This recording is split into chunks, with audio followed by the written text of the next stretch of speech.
You all set? Okay. Can I have your attention, please? We're going to be calling the meeting to order. Good evening, and welcome to the Lowell Planning Board for Monday, May 15th, 2017. Tonight we have two preliminary applications before the board. The first preliminary site plan application is for 110 Industrial Ave, known as Jarvis Volkswagen. The applicant is proposing to construct for the construction of two buildings, additions, and a new parking area for vehicle inventory at the above listed address. May we hear from the applicant, please?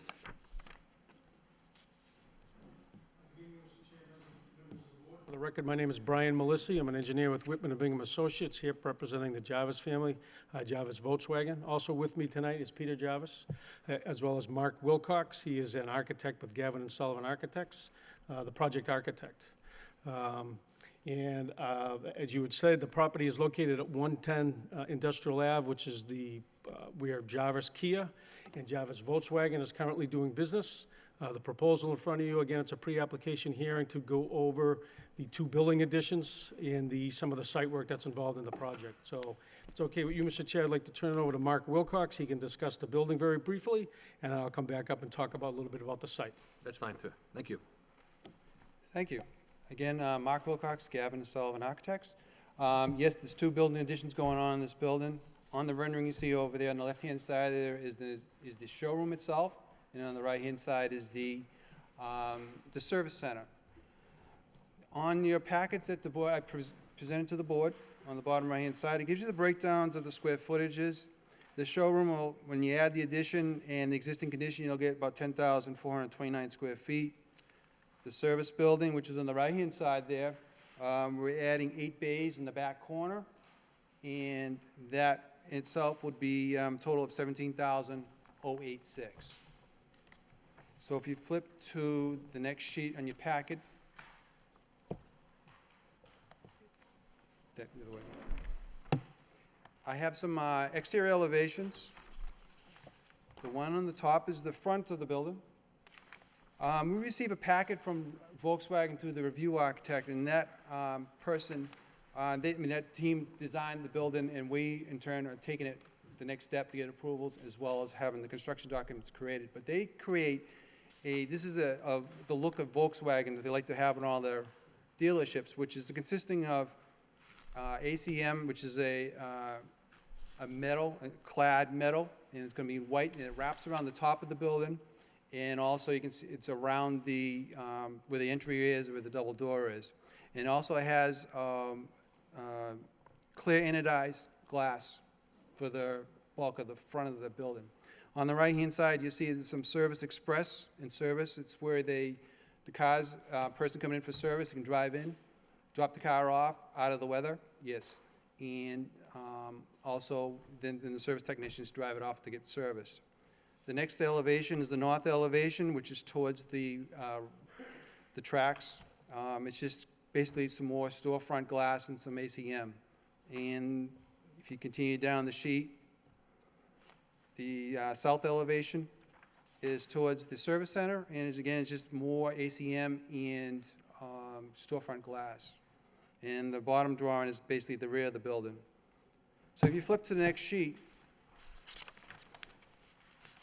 it's a floor plan of the showroom, and if you look on the bottom right-hand side, you'll see an area that is highlighted in red. That's the showroom itself compared to the service center. The main drawing, across the front, there'll be the expansion is towards the front, which is showroom. It will have sales. It will have greeter reception, and again on the right-hand side, you have a service reception area where the cars can drive in and be written up to have service on the vehicles. The gray area you see in the back left-hand side on shaded is the actual condition, the existing building itself. On the back portion there, you'll see a new car delivery where they deliver new cars. And the building's going to be the same height as the existing building, so there's no height difference there. That's the showroom. And you can see on this floor plan, you can see where there's arrows on the left and right. It says new addition and existing. So it helps you reference where's what and what's new and what's not. Going to the next sheet would be the exterior of the service, which is the rear of the existing service. We're adding 8 bays for service, 4 on each side. The existing building is all CMU with steel bar joist, flat roof. We're just going to match the existing condition and just expand straight back. There'll be, in this part of the building, would be part storage, tech parts, retail parts, manager, parts receiving, tool room, and there's a second story that we're going to have for storing of parts.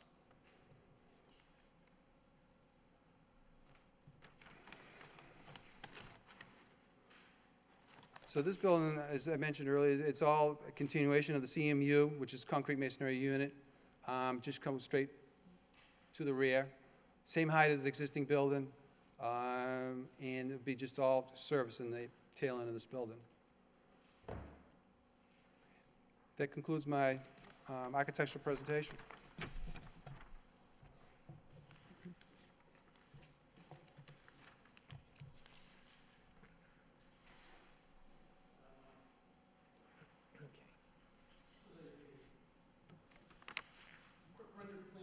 Could you pick up a microphone, please? Yeah, that wouldn't be fine. Just hit the green, to the green lights on, sir. Thank you. Am I okay? This is a very crudely colored up plan of the site of where Mark just described where the buildings were going. The showroom building and the service building here, located where the existing VW property will be, or the VW dealership. This is where the Kia building is here existing, and there's going to be a service bay addition here. The property is located at 110 Industrial Ave, which is the triangular piece here. It is bisected by River Meadow Brook, which is shown in blue here. This board may remember, the Jarvis family actually bought a piece off the railroad up to the north here, which was between their property and the Avcar property off of Industrial Ave. Back in November, I believe, and don't quote me on that, we were in front of the city council for a zoning change, and I believe this board was maybe asked for its opinion back then. But just to remind you, the piece that the railroad formerly owned was zoned HRC, high-rise commercial, and we are in the GI, or general industrial zoning district. While parking is allowed in the HRC district, as long as the use is accessory to a use that was allowed in the HRC, our use was in the GI, and so we asked for and received a zoning change to general industrial. The purpose for the Jarvises to obtain that piece of property was to put a parking lot or some pavement on that side of the brook in order to store new vehicle inventory. We are currently in front of the Conservation Commission. We filed a couple of weeks ago. I think we've had 2.5 meetings. One was canceled because of the lack of a quorum. But we're in front of the commission currently for our notice of intent and order of conditions in order to do that work. Just to give this board an overview, again in the lower, this corner over here, that's the existing 110 Industrial Ave piece of property. The property here outlined in yellow is the portion that the Jarvis bought that we actually obtained that zoning change I just mentioned about. The remainder in yellow is the remainder of the property that the Jarvises bought from the railroad. One of the items that we've been talking about and talking to is the connection of the rail trail on this particular parcel. Back when we were in front of the city council for our zoning change, the Jarvis family agreed to an 8-foot wide easement going from approximately this location here all the way down underneath the connector. They did actually buy the property under the connector. If you go out there today, you see a very large tunnel or an overpass, all the way to River Meadow Brook, almost to the Target property here. We've tried to incorporate some of that easement information into our site plan. Currently, again, we're in front of that Conservation Commission. One of the issues that we are currently talking about is trying to add a portion of the quote-unquote rail trail, the wrong board, to the brook side of the property. Originally, again, at City Council, we talked about granting the easement along with, and I should be remiss, a $10,000 payment to the rail trail folks to help them negotiate some land deals in some of the design. And so the Jarvis family has offered that. The idea here was, as we were trying to put our parking in, that the Avcar people, which is the people right here directly to the north, would maybe get involved and provide a portion of the rail trail right to the north of our proposed parking lot, hooking it up in here. What we are currently discussing, again, at the Conservation Commission level, and certainly at this level now that we're bringing it up, would be trying to maybe incorporate a portion of that rail trail to the brook side of our parking lot. And again, I think Mark Wilcox mentioned that the reason for the expansion was to provide some modern-day service. I don't know if you've got your car service lately, but you try to pull up into a triage area, out of the weather, under a roof. So the people would pull in here, the customers would pull in here, they would get triaged, and a professional from the Jarvis team would grab that and bring it into the service bays in order to get worked up, as well as providing some showroom space that VW is requiring. Again, the addition on the longer Kia building is really just from additional service. Most of the building additions on the southerly side of the property is going on the area that's already impervious. So there's really not a very big net increase in any impervious area. However, we will handle roof runoff with recharge chambers and a stormwater system of the whatnot. On the northerly side where the parking lot is, part of that Conservation Commission filing, we do have a stormwater report, and certainly when the time comes to put a full-blown submittal into this board, we will copy you on that. It has been reviewed by the City Engineering Department, but it's a conventional catch basin to manhole to recharge system, recharge chamber system that will collect, treat, and get rid of the stormwater below ground.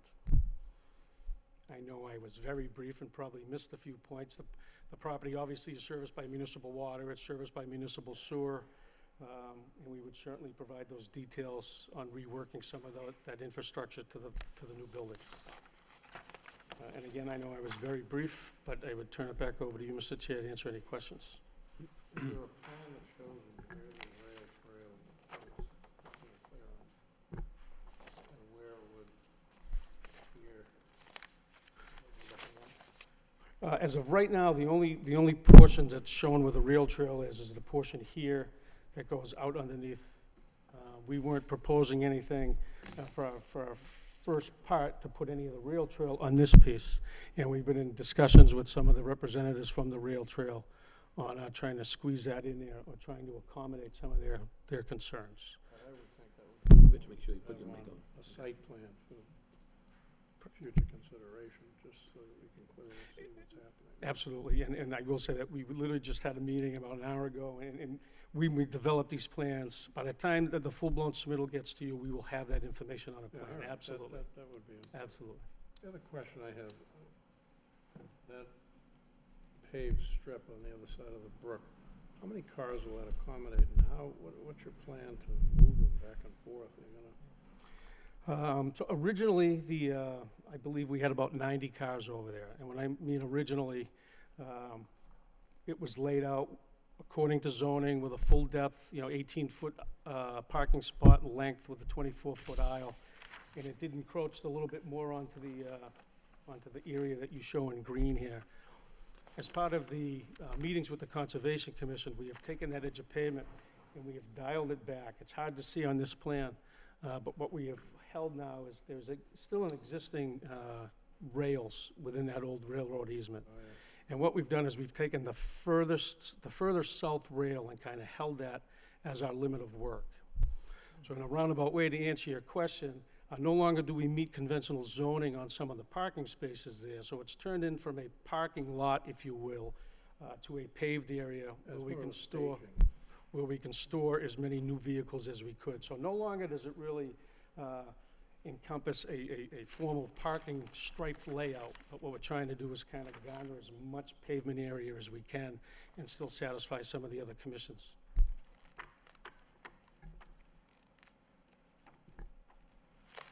Thank you, sir. You're using that bridge to go back and forth? What's the structural status of that? Are you going to have to do work on the bridge? No, we do not believe so. Again, earlier on, before the dealerships were there, this railroad there was a siding that came right over the bridge that serviced some of the industrial property over there. There's no longer a track on there now. We are getting a letter from a structural engineer after he takes a look at it, but we don't think there's any work that's required at all. And yes, we will be accessing that area, from the existing railroad bridge, I call it, rather than having to come out and move the cars all the time to get onto Industrial Ave and a curb cut onto Industrial Ave. Okay. I also just wanted to point out that this is not a parking lot.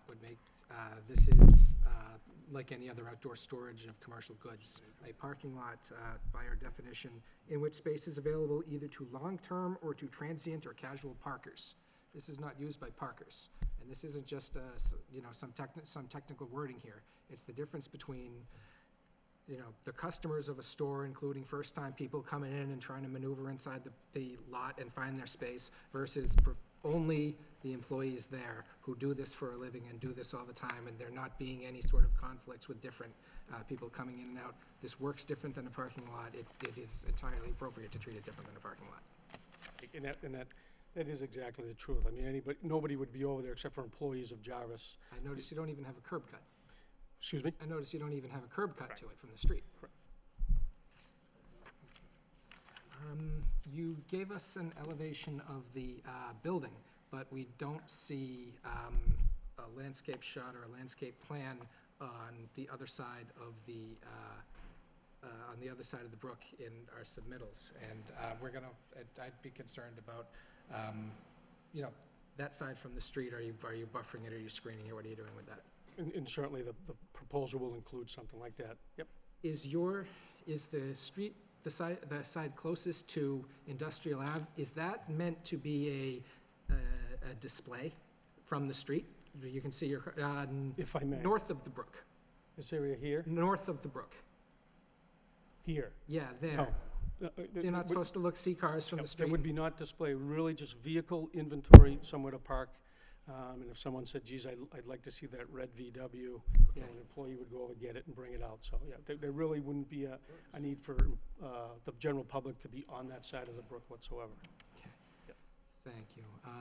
Just as a final comment, I think in terms of what you're adding the building space, I think your decisions about where you're adding that space make a lot of sense in terms of the site layout.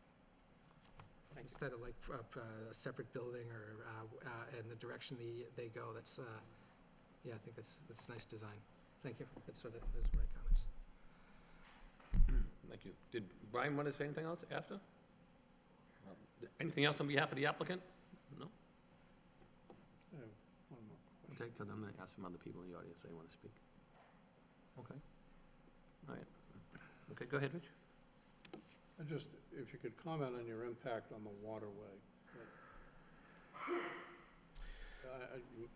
Just your impact on the waterway. Yep. So in this area, it is a perennial stream, which provides it with a riverfront area from the Wetlands Protection Act, which is a 25-foot zone on either side of the brook, so we're not encroaching on that at all. We're up higher above the floodplain, so there's zero impact on the floodplain that River Meadow Brook carries with it. So the impact really becomes to the 50-foot no-touch zone that, again, comes with the Lowell wetland bylaw.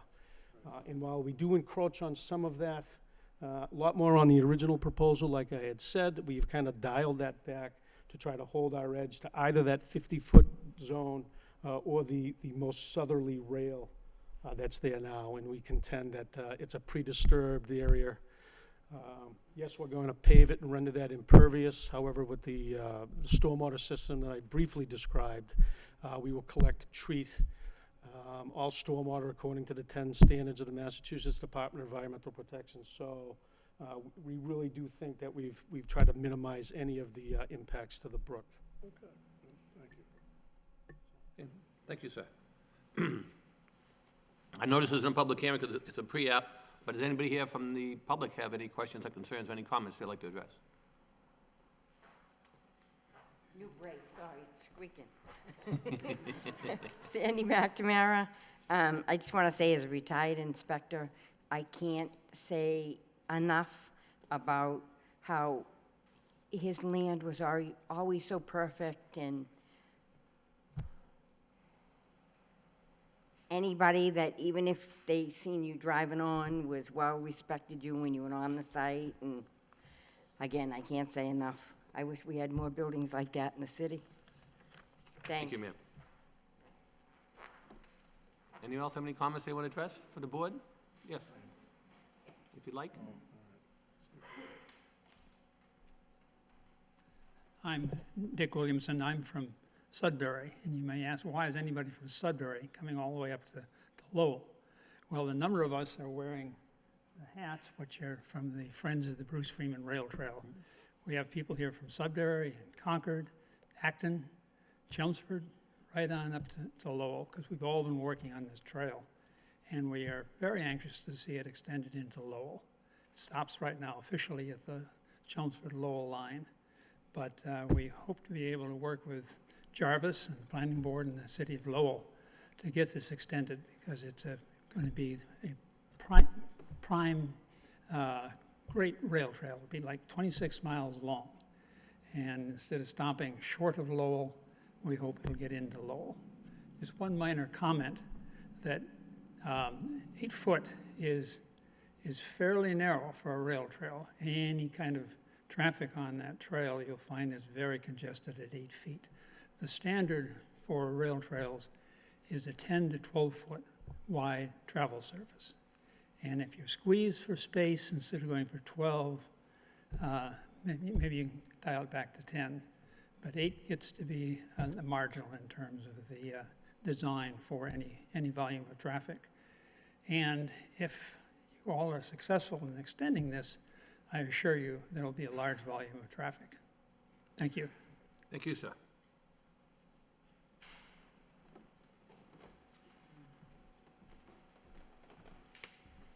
Jane Calvin with the Lowell Parks and Conservation Trust. I'll just briefly say that we have been closely following this. We've been working closely with Mr. Jarvis and his engineer, also working closely with the city to look at all the different options. And that's why tonight you're hearing about 2 options that are in discussion.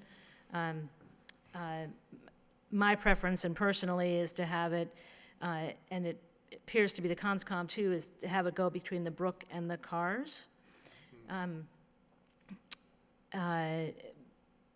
Both aesthetically for the appeal of a trail, and that when you're on a recreational trail, you'd much rather be looking over at a brook. Also, I think from the conscom perspective, it sort of opens up the wildlife corridor and enhances the amenities there. So that's where we're at. I think we had some really frank discussions this afternoon. They will continue. We're at sort of, we recognize that there are a couple of pinch points if it's on between the brook and the cars, but there are also some hurdles if it was to go on the other side, between AvCarb and the cars. So I want to make sure that I spoke because I know it was a big point at the last planning board meeting where you saw me. Thank you. Thank you. Anybody else have any comments on the project? Any other board members? Mr. Snetsky, I know you haven't commented yet. Any questions you have? Not at this time. Okay. Any other board members have any follow-ups? I don't have anything. I guess the biggest question is dealing with Freedom Trail so far. So you're working with them, and hopefully you have a resolution. We'll hopefully see you in the future and see what people have agreed on. So, anything further? If not, we wish you well. Thank you. Thank you very much. Oh, I'm sorry, I did have, for my own curiosity, how many jobs will be added? 35 to 40.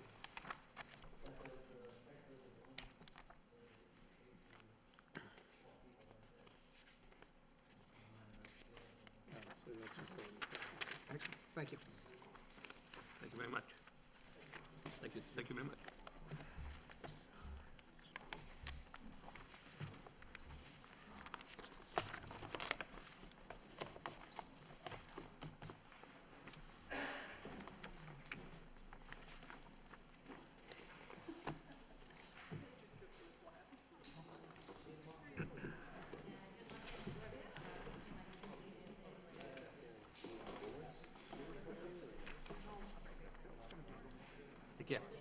two, sir.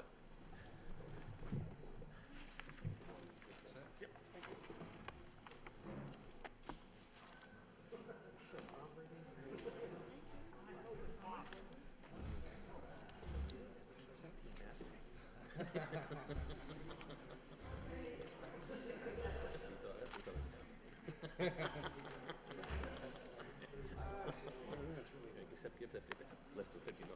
We have, and then we do all this training with the high school kids.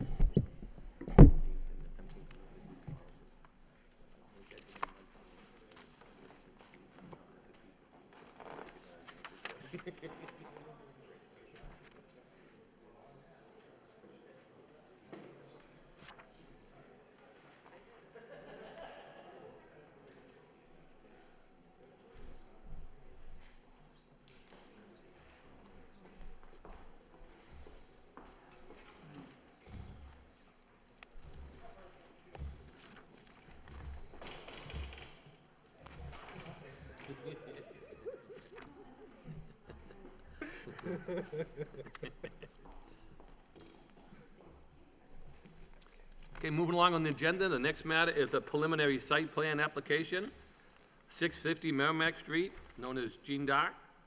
The applicant is proposing to construct a private dormitory located at the above address. May we have the applicant, please? Mr. Chairman, George Theodore, 133 Market Street, representing the applicant, William Fideli. This project entails almost an entire city block. It's in what we would call the Upper Merrimack Street corridor. It is a block that compiles Merrimack on one side, Cabot on the other, and Market Street on the other side. It comprises 57,000 square feet. It's currently property that is owned by the Jeanne d'Arc Credit Union. And Mr. Fideli, we're very lucky to have him investing in this property to redevelop this entire block. And what is proposed at this site is the construction of a 6th-floor dormitory. And it is our opinion that this is going to have a significant impact, an immediate and significant impact on the Upper Merrimack Street site in developing this area, in bringing forth a number of students who are going to be living at this property. They're going to be patronizing the businesses in the area, and they're going to be going through this entire corridor from Merrimack Street up to the university, which is probably a 5-minute walk up to the university. The project itself, as I said, is 6 stories. It comprises 433 beds. And what is important about this project is, number one, it's unique in the manner in which it must be designed. And also, it's unique in how you need someone who has the ability to go ahead and the expertise to manage it. And that's where Mr. Fideli, William Fideli, comes in. He's built a number of these dormitories on the East Coast. He has one currently up at UNH. He has one at the University of Maine in Orono. He has another one that he developed in Texas, and another one currently that he's working on in Florida. So you have someone with the expertise who knows how to build and construct these types of unique buildings, and also someone who can manage these buildings, which is extremely important. And what I would like to do is to have Mr. Fideli come up and to talk to you a bit about this, to give you a brief overview on this project, and to give you an understanding of how we're going to go about creating this and transforming this section of Merrimack and Market Street. Thanks, George. Good evening. As George mentioned, I'm Bill Fideli. I run WFI, which is a Boston-based real estate investment firm. We specialize, amongst other things, in student housing. As George mentioned, our student housing investments stretch from Maine all the way down to Texas. We most recently acquired a property in Pensacola, Florida. So we embrace this as an institutional asset class, and that's probably a word you haven't heard much when you talk about student housing. If Lowell is anything like other student markets here in New England, institutionalization hasn't really made it to those communities. If you take Durham, New Hampshire as a really good example, Durham faced a lot of the problems that a lot of the university markets here in New England face, and that is the markets are so old that the community grew around the university, and so as the university grew, it became very space constrained, and so students had to leave the community and go elsewhere.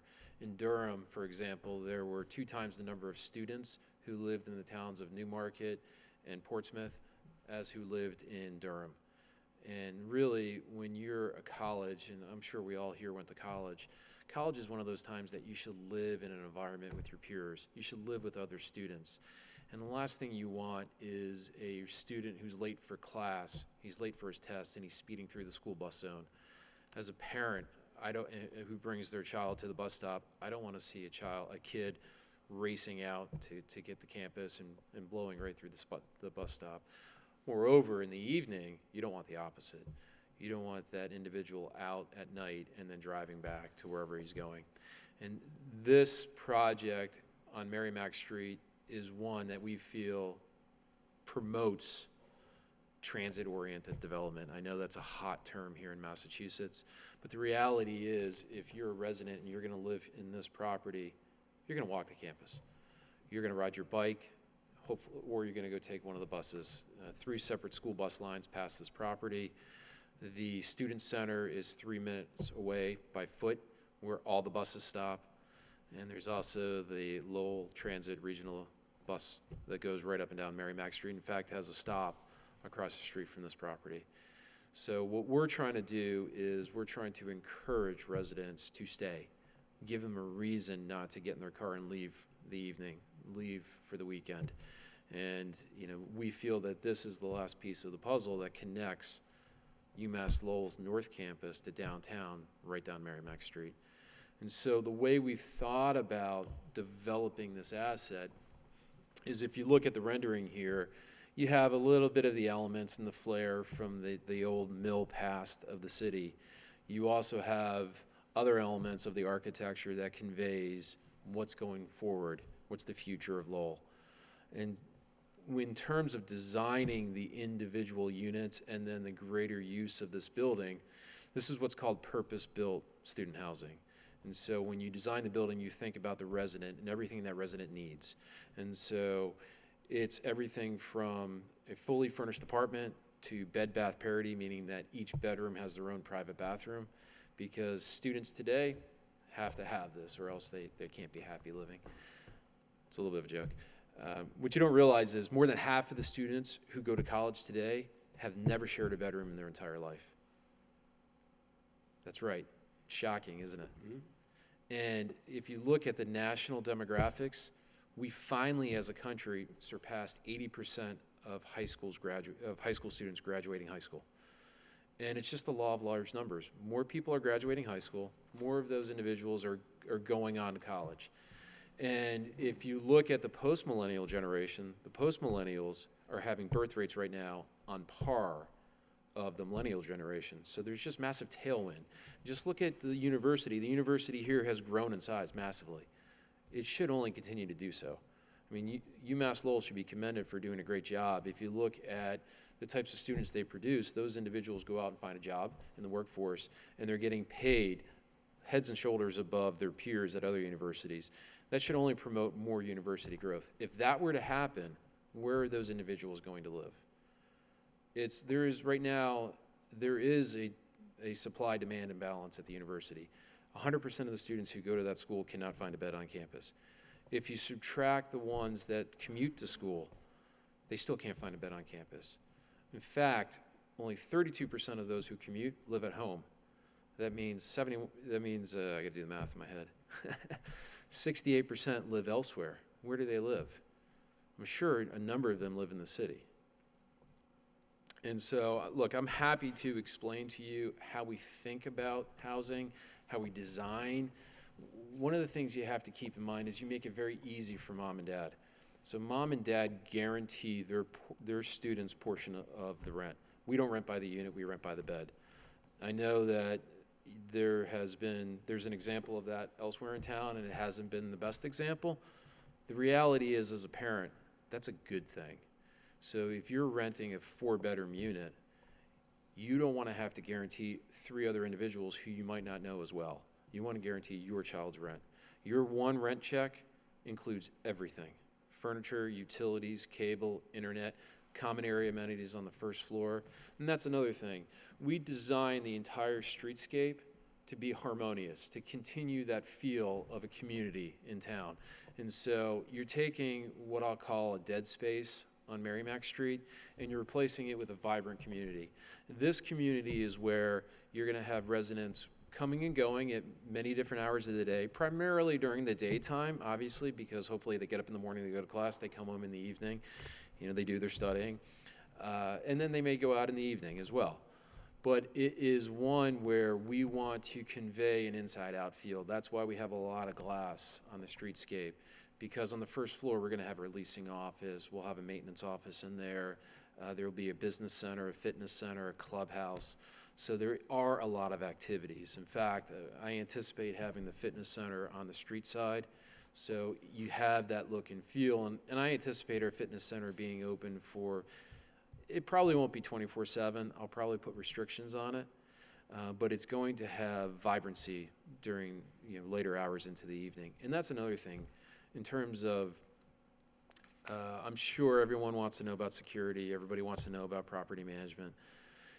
The way we run it is, this is going to be very much a controlled access building. You're going to need a key fob to get into the building, a key fob to get into your unit. Let's say, for instance, your daughter loses her access key. Well, we can instantly, with the push of a button, delete that from the system and reissue her a new one. You can tell where people are going. There's going to be security cameras. In student housing, it's very important to think about it through the eyes of somebody who has a daughter. I have 3 daughters.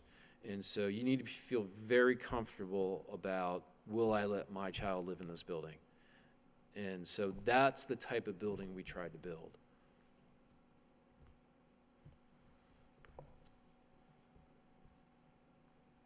Any questions? Sure, go ahead, Mr. Lockhart.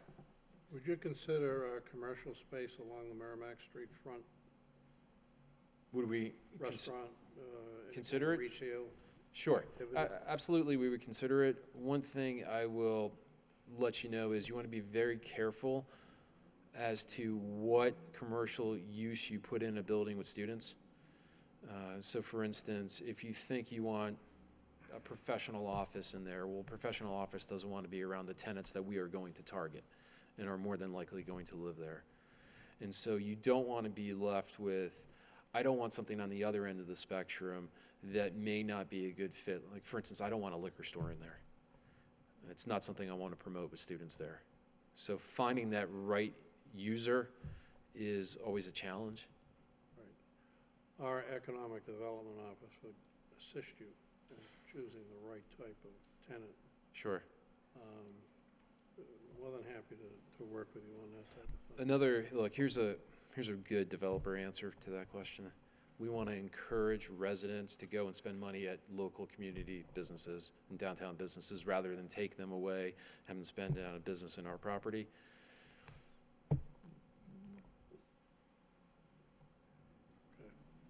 Now, the first floor will also have 93 parking spaces, which is the way it's designed. And so you have to be very careful. Because of the topography of the site, Market Street is 1 floor higher than Merrimack Street. So even though the building's 6 stories, the ground floor on Merrimack Street goes into the topography. So you only have the Merrimack Street side that will have natural light. But that's why it's a perfect use for parking on the first floor.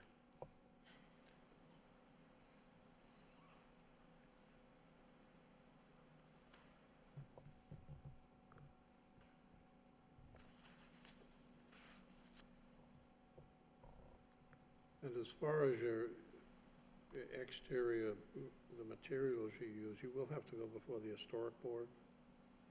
Our understanding is that we don't fall within the historic zone. Bob, do you want do. to comment on that?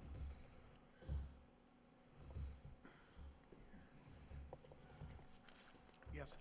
Mr. Lockhart, we're not in the historic district, so we won't be seeking any approval before the historic board. All right, okay. Be right on the edge.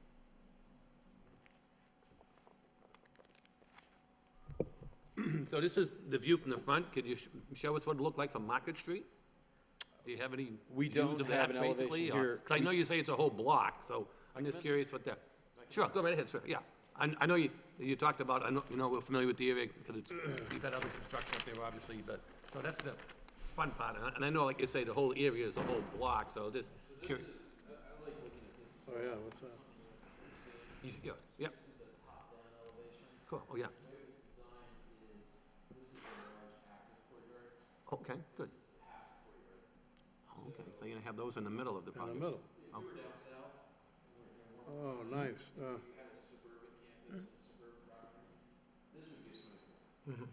right. Sure. Here, they're gonna be similar, although I'm gonna try to turn this into more of a Zen garden, because this will have more views of downtown.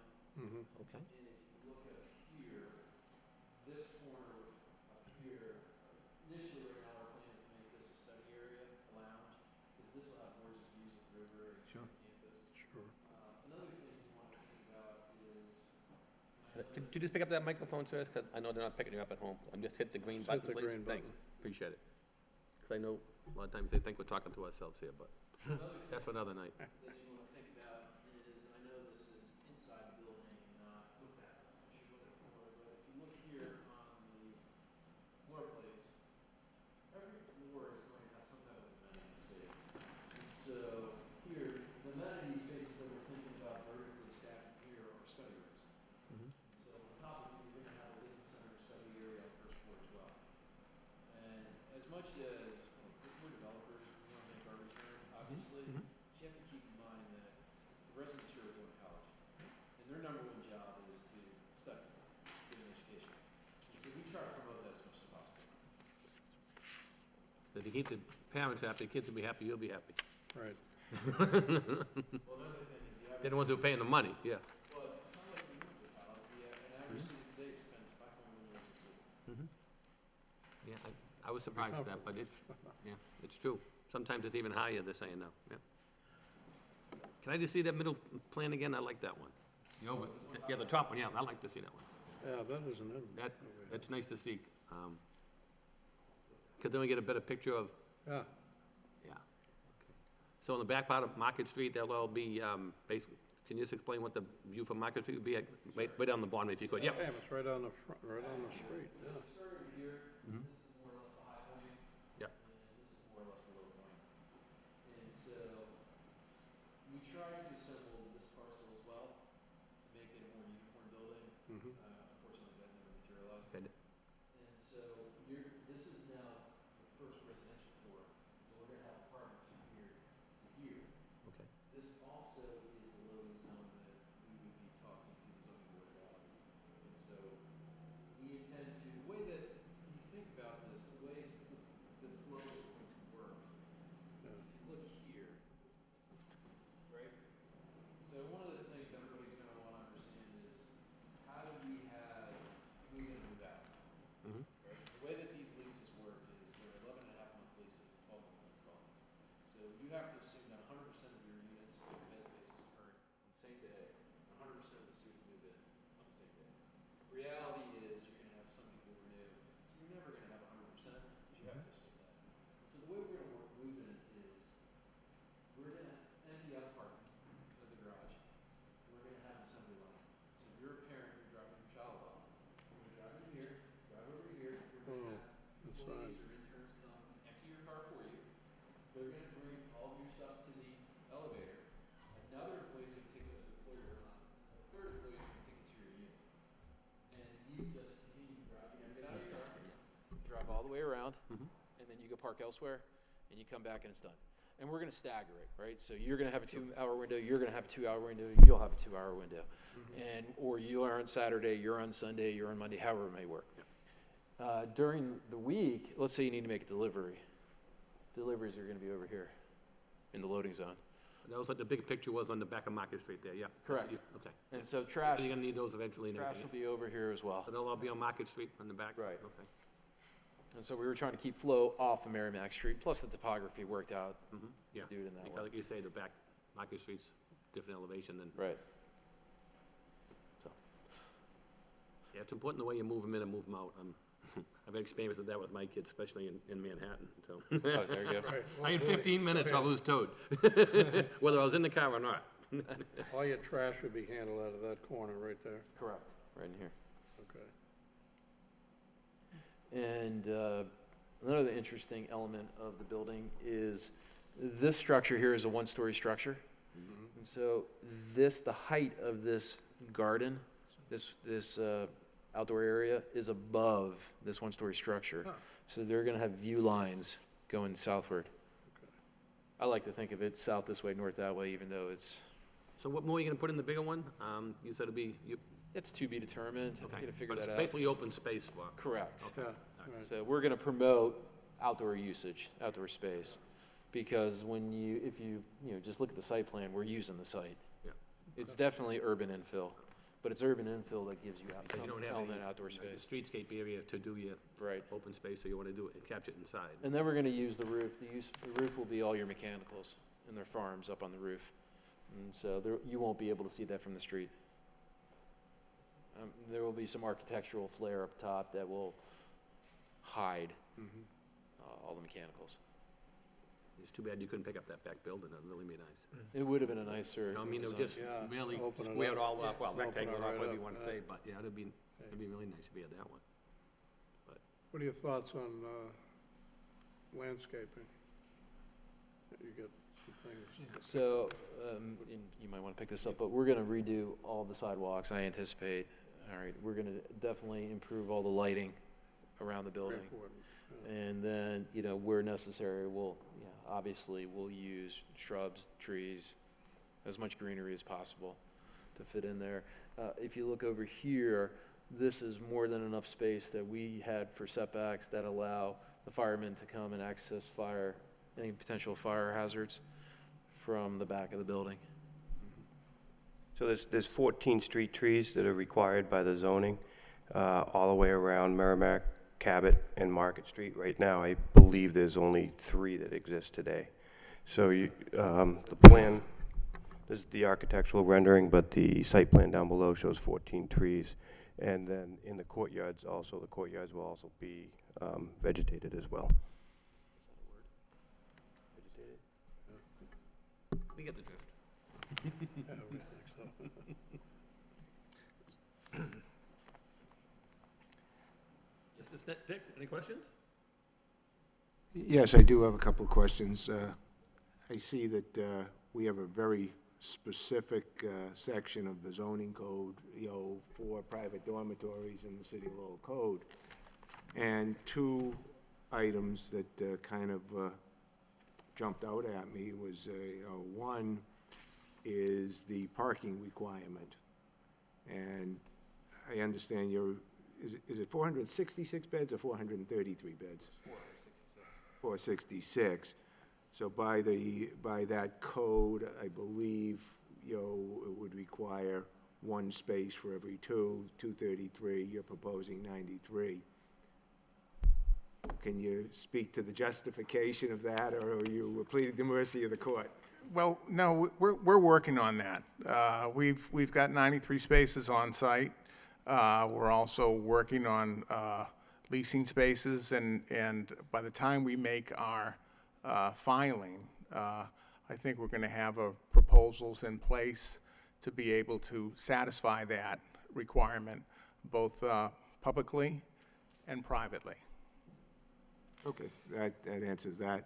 And then the other issue that I notice is there's a discussion of the need to provide shuttle service and so forth if the facility is further than 2,000 lineal feet from an instructional building of the campus. Have those measurements been done? Well, those are also items that we're working on to go Okay. ahead and satisfy and to have a complete transportation plan that's going to satisfy the students and their access to the university. Okay, And we've been all right, working. those are 2 items Right, that and we've will been need to working be with the- addressed, when you do come in for application. We have been working with the parking director, Nicholas Navin, who has some other suggestions for us. Okay, and as well as the transportation system. Those would be two items I would expect that, you would have addressed. Thank you. That's my only questions at this time. Would this be exclusively just for University of Mass students? We will target market students, although we're open to anybody. A good example will be if you're a husband and wife, one of you is a graduate student and your spouse is not uncommon for them to go and rent a Allow them one-bedroom. both to live there? Absolutely. What if somebody came from Middlesex Community College and wanted to stay there? Would that be something you'd consider? Absolutely. Okay. I'm just curious if it was just exclusive to there. I know we have the Sure, college there, and I know, Sure. you know. The So you're gaming it to students anyways, but if, The experience we've had in other markets is the vast majority of your residents are students of the local university. You're permitting this as the use dormitory under our zoning, correct? Correct. Okay. That use permitted as a dormitory and not as a multifamily residence? A building used as a group living quarters for individuals enrolled and/or employed by a university, college, boarding school, or convent. So it's not, it's got to be more than just a market and a marketing goal to have this be limited to students. So Otherwise, you. our experience elsewhere has been 99% plus have been students from that local university. I don't anticipate Lowell being any different. And so we're happy to target market and Yeah. exclude. Yeah, that's where it belongs. So, no, understood. And look, I want you to understand that we try to be transparent as much as possible. And we understand that this is a community and it's a section of the community that desperately is looking for new development. We've already reached out to the local community groups. In fact, we're meeting with them again on Wednesday night. So I'm looking forward to that. We've had good experiences elsewhere, and I don't anticipate anything different here. well, go ahead. You've mentioned that you've built a lot of private dorms at different universities.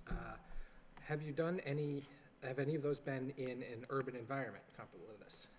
So Durham, New Hampshire was in their historic district on their main street, right on top of the campus. Wilmington, North Carolina is on the Cape Fear River in downtown. That's just received its certificate of occupancy a week ago. So those are two that are more infill. Okay. Nothing's been like New York City. So, Okay. The reason I ask is because this isn't, a building like this isn't just something that has to fit into our overall citywide plan in terms of meeting city goals for becoming more of a college town, getting more pedestrian traffic downtown, things like that. This is an already densely occupied neighborhood with its own character, with its own residents. And I'm, particularly, for example, this question of what's going on in the ground floor space. sure. Right. I need it to be planned for, or planned keeping in mind the residents of North Common Apartments, who matter to us every bit as much as your dorm residents.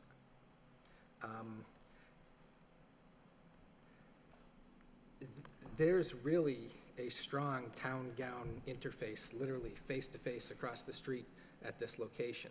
And it's important that the residents of this neighborhood look at this as part of their neighborhood in which they belong, not as as the Death Star plopped into their neighborhood from which they are excluded. We want them to look at UMass as a natural extension of their neighborhood and of their lives, not as something that they are. So I'm Cut off holding this from. upside down on purpose. This is Merrimack Street right here. And so I want to address your question directly. So we met with David Wheelett about a week ago, president of two of the local community groups, and we're meeting with them again on Wednesday. And the suggestion we offered to him was when you do your Wednesday meetings, he does his Wednesday meeting once a month, and they hop from location to location to location. I offered up our clubhouse space. That's great. And so, you know, if he takes us up on it, wonderful, and if he doesn't, that's fine too. The reality is, you're exactly right. Our residents need to fit seamlessly into the community, and we don't want an adversarial relationship because that's only bad for everybody involved. And the scale of this project, we don't want that. As investors, we're going to be taking on a lot of debt to build this building. We can't have that. And another thing that everybody wants to hear, wants to know about, or they think of student housing, they think of it as Animal House. And it's very true, right? Everyone has that image, right? You know, first of all, 50% think it's Animal House, and 50% say, well, I understand what it is, but I really don't know it. And so, look, you can't do a project at this scale and allow that to happen. Our property management company is Grand Campus Living. They're a division of Lincoln Properties out of Dallas, Texas. As you may know, Lincoln Properties is the largest property management company in the U.S. Now, their student housing division is a boutique division. I like that. I want a property manager who I represent a very meaningful amount of their bed spaces. I want them to customize their management scheme for my property in my town. And so I want that. I don't want the largest 800-pound gorilla managing my asset, because what they do is they say, well, what works in California works in Massachusetts, and it's just cookie cutter.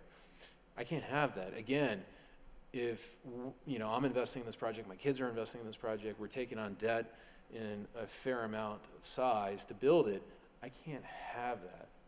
It's fiscally irresponsible. Mhm. So that's, you know, Right. it's important to let everybody know that. Right, and it's good to hear that. Would the, you know, the potential for negative impacts on the neighborhood from the college students is an issue that the city's had in the past. Sure. So, In fact, but on that front, I feel that projects like this that pull students out of, for example, Three Deckers in Pawtucketville, are a net positive in terms of that type of negative impact on neighborhoods. But really, as I was bringing this up, I'm not just talking about, I'm talking about more than that, and about how you could be an asset to the neighborhood, not just make sure you prevent your students from being a detriment. sure.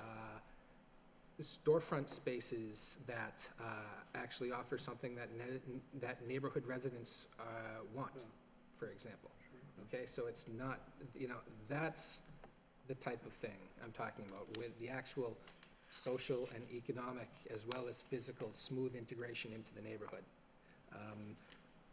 I think it could be a very good thing. I mean, obviously, there's certain citywide goals that make a project like this a very good thing, but there are also very local neighborhood level goals that are important. And I feel that done right, this could be a real asset on the very close neighborhood level as well. But that has to be done right, and it has to be done thoughtfully. We're definitely open for suggestions, so. Like you said, you can't, like you said, you don't want cookie cutter, you can't do cookie cutter in Lowell. If the EDC has suggestions they'd like to offer, we would definitely listen. I will want to qualify it just by saying, this is a business, we are running a business here, so we need to make sure that it remains economically viable as a business. But we're definitely open to suggestions, and we hear what you're saying. And Mr. Boyle, we are meeting with the Coalition for a Better Acre on Wednesday. So I think that's something that we'll have in our discussion with them. Great, I can't wait as you come in more formally to hear how that went. Your impact on the utility infrastructure, you got a pretty large capacity building here. It would be important for the city to know what that might be. Yeah, I've been talking to Mark Young today, who's the sewer superintendent. And one thing that he was recommending is maybe putting a meter and assess the existing flow in the stormwater, and in the sewer rather. And then we can get meter records from one of Bill's other developments, and then we can back into that number and see how that affects the sewer flow and also the water Yeah, flow I think records. it's important to monitor Yep. that and look at it. That would Yep. be, yeah, okay. Right on it.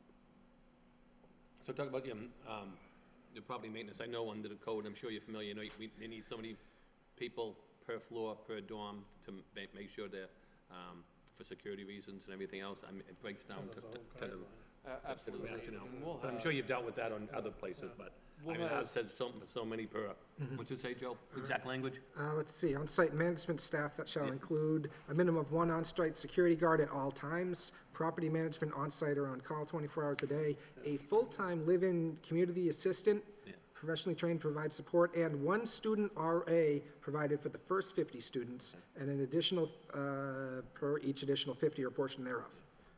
So I know in all dorms, like, I'm sure you've done before, there always have to be someone lose a key, someone can't get in, and all that. I'm sure you've been through all that before, though. So Just as long as you know what our regs are, and I'm sure you have more The to way comply that with that's that. written for operations is very similar to how our property management company manages our assets around the country. There will be a little pushback on various items. For instance, it's Tuesday afternoon at 1 o'clock. Do we need an on-site security manager when the residents should be at school? Right, and so there will be a little bit fine tuning, but yes, every element of that we incorporate in our properties. So basically, you give us a plan indicating that's it, and we. Right, file we, it. as Mr. Fidelli said, we'll be putting together a security plan. It will not be exactly as it's proposed in the ordinance. The type of management that is being done, modern-day management of these private dormitories differs than what was placed in the ordinance. But safety will be a priority, and it'll cover all the bases. Go ahead, Dick. You've mentioned this as being an investment. Is it your company's normal mode of operation to own these properties on a long-term basis? Or do you develop them and have you, in other cases, sold them off? So the answer is, look, yes, we invest, whether we acquire or develop, with a long-term focus in mind.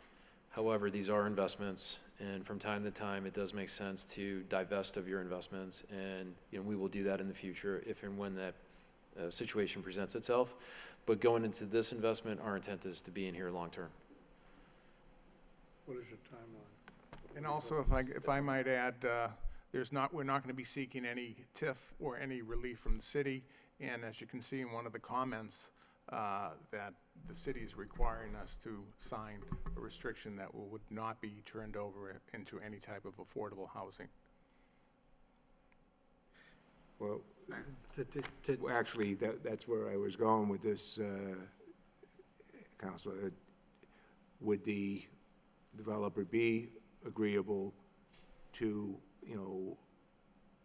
keeping this as a taxable property, in the, for, should it be sold to a non-taxable entity, there would be a tax restriction placed upon it? We're open to that. We're open to that discussion. Okay, thank you. Just to, it's just so there's no confusion, what the counselor is referring to is a requirement that, a proposed requirement that it not be turned over to a nonprofit, non-property tax-paying institution. It is not a requirement that it not be turned into affordable housing. As far as I know, this board, this city have never put a no affordable housing condition on something. That condition is about tax revenue. And preserving that, it is not about affordable housing. No, you're correct, and thank you for the distinction. Near and dear to my heart here. That's exactly I wouldn't where put my was name going on with something that. forbidding affordable housing. I knew it, yeah. That's exactly my point. Have you thought about solar? I have. Is it doable? We have not run the calculations yet. However, our environmental engineer knows that he needs to do that. So I don't know if it is financially feasible or if there's enough rooftop space to have it make sense. I would assume that we would consume all power that was produced by solar power on site, but it hasn't gone past that. These units won't have individual electric bills. It'll be one building electric bill, right? They will be individually metered, yes, but it will be one rent check covers everything. So if your rent's $100, let's just say, it will cover everything in the building.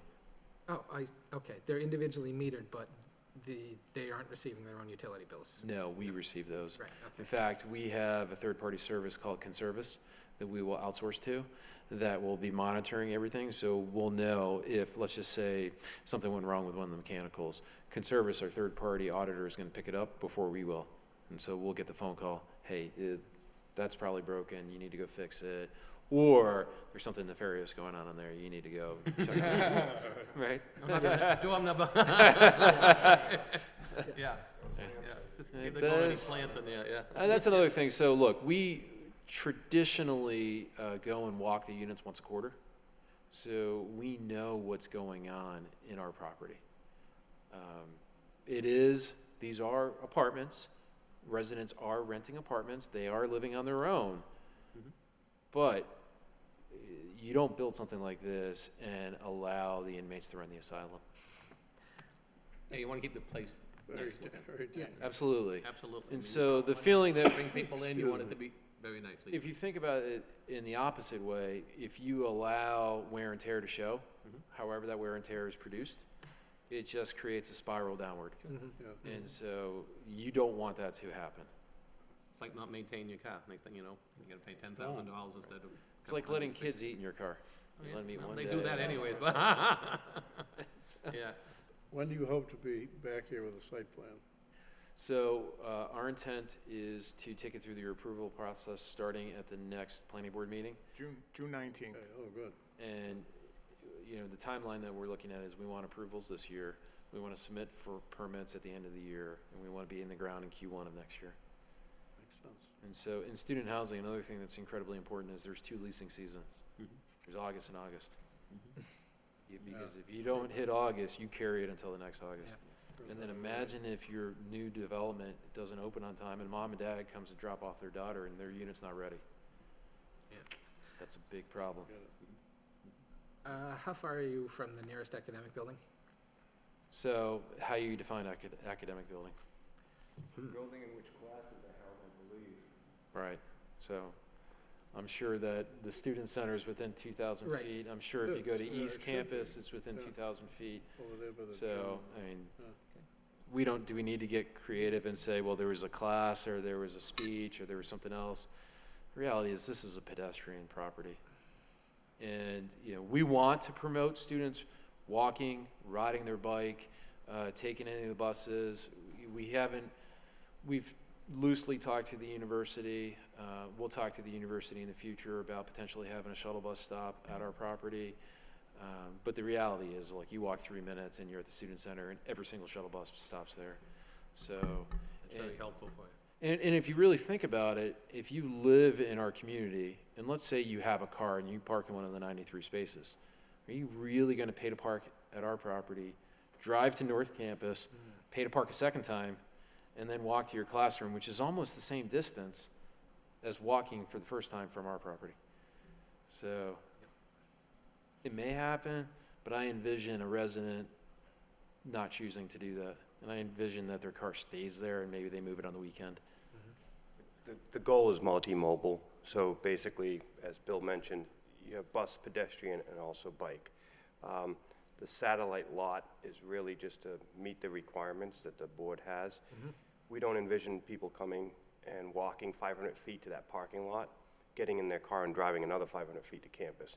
We envision them getting on the bus, getting on the shuttle, or just biking or walking to campus. Which is why we look at the 93 spaces on site as being ones that we want to use to count towards the requirement.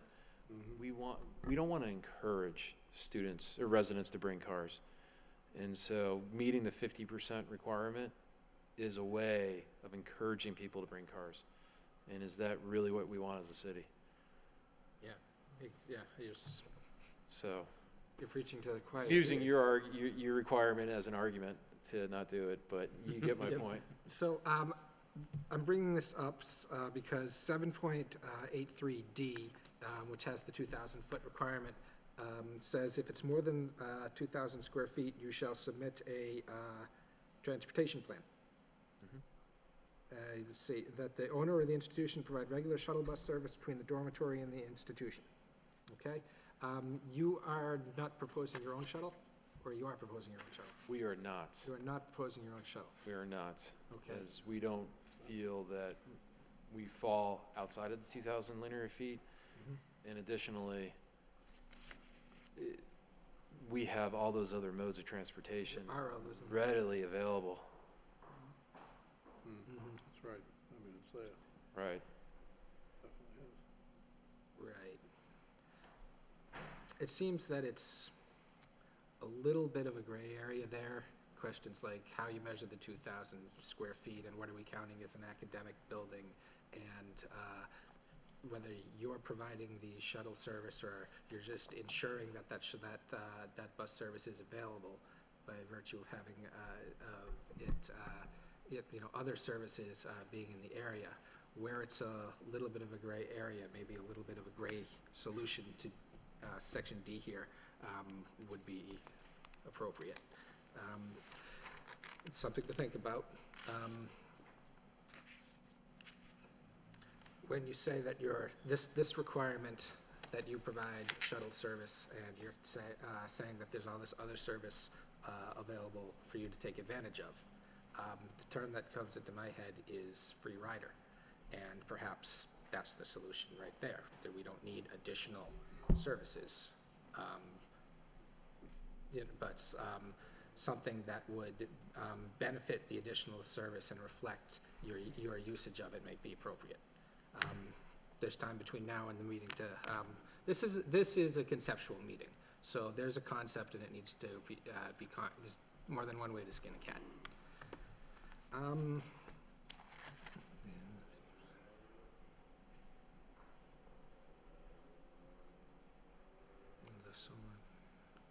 Oh, and also, as we're talking about these transportation issues and this transportation plan, items like walkways, bike storage,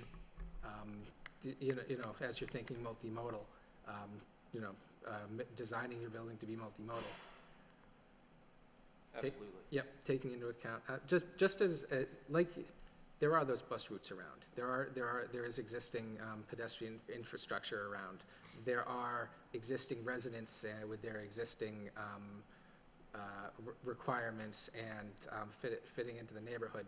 The more you can study what's there around you in this neighborhood that you're moving into and becoming a new neighbor in, and incorporate it into your design, the better your project's gonna be, and that's true across a whole range of We're looking to considerations. complement the community, and that's a good term to use.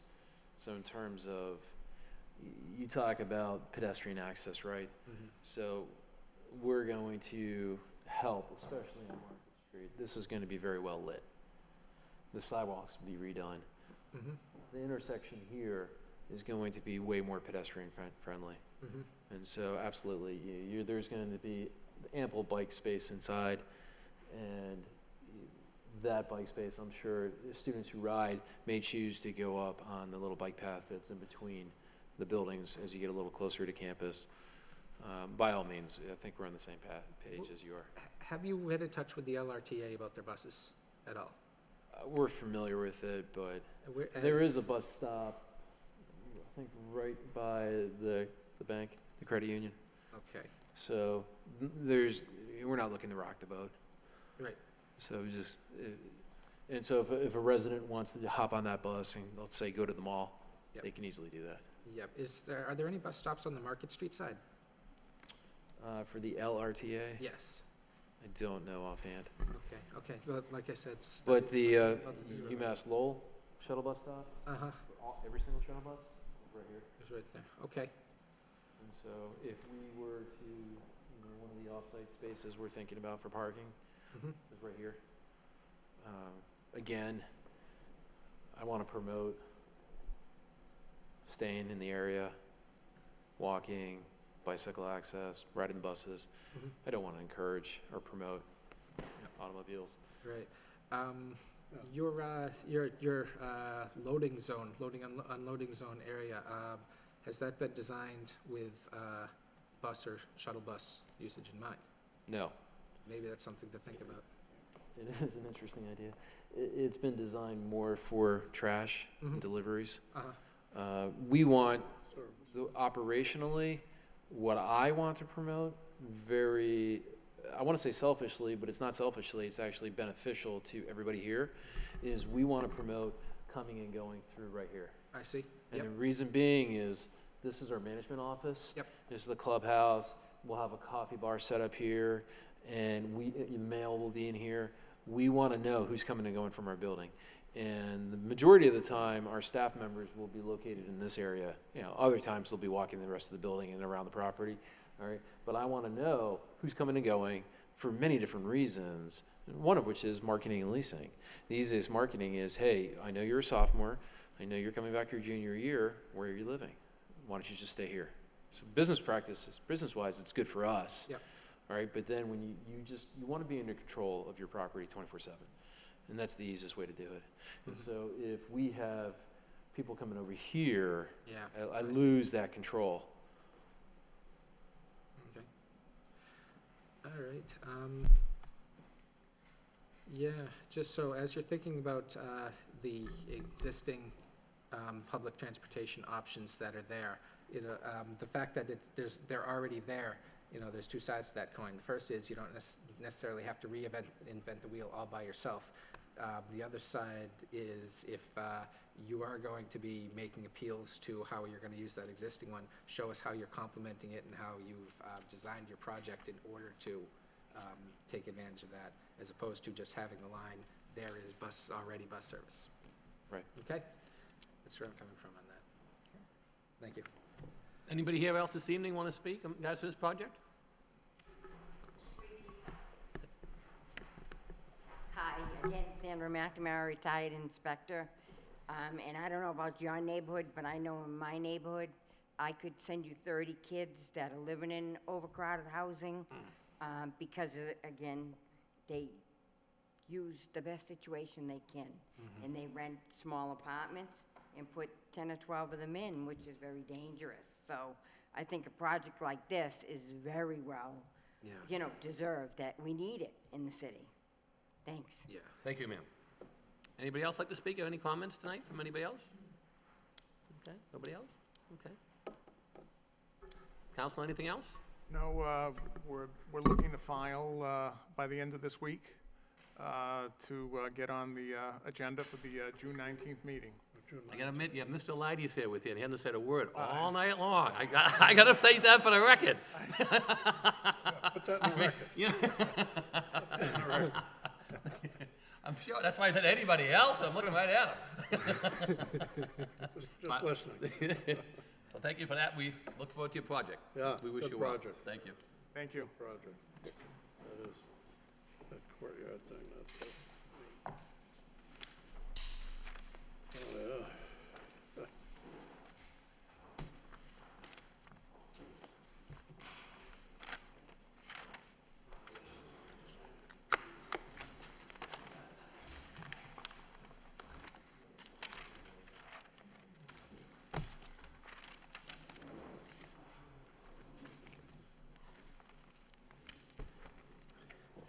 So this makes me think, I wonder if that other private dorm has submitted management security.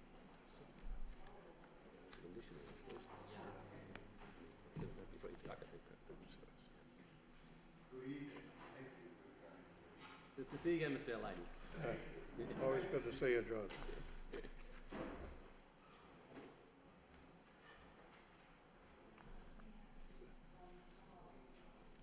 Not too often he comes to me to say that.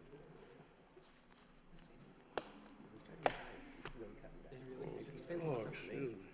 He lives in Maine, but he comes down here.